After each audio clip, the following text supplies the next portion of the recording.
Can tarot tell your future? Yes and no. So let me explain. So, first of all, tarot is not fortune telling. So, fortune telling implies the existence of the future as some set defined thing that already exists and you can't change it. So, from my perspective, that's not the case. Now, does fate exist? Yes. Does free will exist? Also, yes. So, the tension between these two things is actually one of the most fascinating things to me about tarot. So, what I believe is that we all have a divine plan and that our higher selves, the part of ourselves connected to spirit, so the universal energy field that connects everyone and everything, developed this plan before we came to Earth. It's kind of like a loose itinerary that highlights the main goals that we want to accomplish in our lifetime and the lessons we need to learn along the way, but we can use our free will to choose how we want to approach that. So when I sit with a client, I'm a channel, so I'm channeling that person's higher self. And the cards are kind of like a language that I use to help deliver the message. And I'm also using my psychic gifts and my intuition. So I'll usually start with a 6 card spread, and that functions as a kind of mirror of your current context. So here's a picture of what's going on with you right now. And I'll say, does that resonate with you? And I'll get the head nods, and sometimes I'll get the wow, you're really spot on. So then we start to go deeper and we ask for guidance for next steps moving forward. And that's where the future messages start to come in.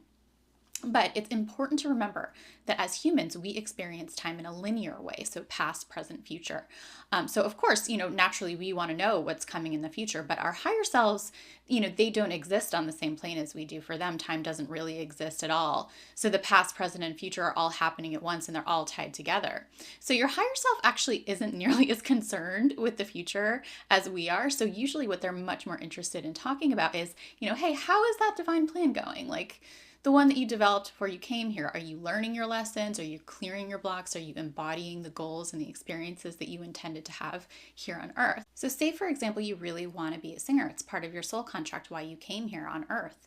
But you had experiences with bullying as a teen, and that led to a deep fear of being seen. So if you ask the cards, am I going to be a singer? Well, the cards are going to kind of toss it back to you and say, well, how is it going with healing that wound around the fear of being seen? Because that's really the heart of the issue here, right? And you can't step into your future of being a singer if you don't heal that past trauma. So, basically tarot can tell you probabilities or timelines based on that current context where you're at now, but also it can show you what's holding us up and what's blocking us and what guidance do we need as far as next step to continue on that healing journey so we can embody the future that we want the most for ourselves. So if you don't know what to ask the tarot, a great question is, what's blocking me? So guys, if you're interested in having a personal reading with me, my 15-minute readings are on sale right now at my website, whatawitchknows.com, for 15% off. And I'm also offering gift cards. So definitely check that out if you're interested.